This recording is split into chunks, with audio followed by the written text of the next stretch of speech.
অবশ্যই অবশ্যই তোমাদের পিতামাতার সাথে ইহসান করবা, সদাচরণ করবা, সৎ ব্যবহার করবা। এ কথা আল্লাহ কেন বললেন? এই জন্যই বললেন, পৌষের শীতে যখন আমি ছোট ছিলাম, পৌষের শীতে আমার মা জননী আমাকে বিছানার উপরে শুইয়ে রেখেছে। এমন সময় ছোট্ট শিশু আমি বিছানার উপরে শুয়ে আছি, ওখানেই প্রস্রাব করে ফেলেছি, ওখানেই বাথরুম করে ফেলেছি। আমি এত হতভাগা, এতটাই অসহায় যে নিজের বাথরুম, নিজের প্রস্রাব তো পরিষ্কার করতে পারি না। এমনকি আমি কাউকে বলতেও পারি না আমার এই বাথরুমরত অবস্থা থেকে আমাকে ভালো অবস্থায় রেখে দাও, ঠিক কিনা? সে অসহায়ের মুহূর্তে আমার মা আমাকে সুন্দর করে যত্ন করে ওই প্রস্রাবে থাকা, পায়খানার ভিতরে থাকা থেকে পবিত্র করে ধুয়ে মুছে সাফ করে আবার শুকনা জায়গায় আমাদেরকে রেখেছে। কথা বলেন ঠিক কিনা?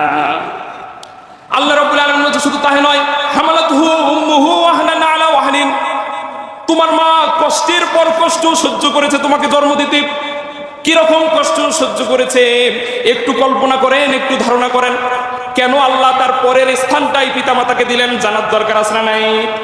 আল্লাহ রাব্বুল আলামিন তিনি কমন সেন্স খাটাতে বললেন, যখন তুমি জন্মগ্রহণ করবে, তোমার মায়ের গর্ভে তুমি এসেছিলে, এমন সময় তোমার মা সারাদিন কাজ করে একটুখানি রেস্ট নেওয়ার জন্য, বিশ্রাম নেওয়ার জন্য বিছানায় যখন শুয়েছে, এমন সময় তুমি ডান দিকে শোয়ার সাথে সাথে ডান দিকে লাথি মেরেছো, বাম দিকে শোয়ার সাথে সাথে বাম দিকে লাথি মেরেছো।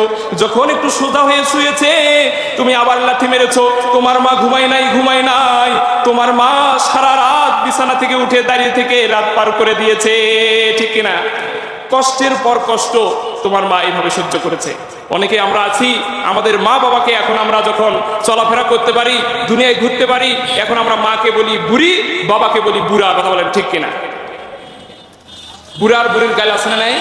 আছে। এই বুড়া বুড়ি তারা আজকে এই বৃদ্ধ বয়সে উপনীত হয়েছে শুধু আমাদের জন্য। কথা বলেন ঠিক কিনা? আমার বাবা, আমার মা, তার সুন্দর চেহারাখানা, যৌবনখানা, তার বেঁচে থাকার সুখ শান্তি, আমাদেরকে লালন পালন করার জন্য তার জীবনের আরামায়ে সুখ শান্তি সব কিছু ব্যয় করে দিয়েছে, ঠিক কিনা? এই জন্য আল্লাহ ডাক দিয়ে বললেন, ওয়া ক্বাযা রাব্বুকা আল্লা তা'বুদু ইল্লা ইয়্যাহু ওয়া বিল ওয়ালিদাইনি ইহসানা। খবরদার খবরদার, আমি আল্লাহ ছাড়া কারো ইবাদত করবা না এবং পিতামাতার সাথে কোনো সময় কখনো তোমরা খারাপ আচরণ করবা না।